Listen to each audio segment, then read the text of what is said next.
Vous savez, on les a déjà vues, ces images. Oui. On les a vues à Auschwitz, on a ouvert les camps. Sauf que les nazis les cachaient, ces images-là. Et quand il y avait des visites de la Croix-Rouge, ils organisaient des sortes de villages Potemkin. Le Hamas, non.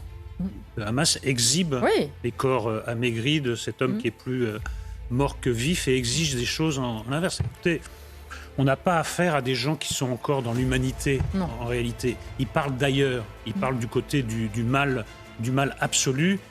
Et puis, ça fait le lien avec notre premier sujet. Ils traitent les otages comme le faisaient les nazis, et donc, ils sont des adorateurs d'Hitler qui faisaient la même chose. Voilà. C'est absolument cohérent. Simplement, moi, j'attends qu'on en tire les conséquences. Comment on s'adresse à ces gens qui ont quitté l'humanité, qu'est-ce qu'on prend comme mesure et qu'est-ce qu'on attend pour prendre vraiment la mesure de ce que sont ces gens, voilà, et de ce que sont en tout ou en partie tous les gens qui viennent de Gaza. Je regrette, ils sont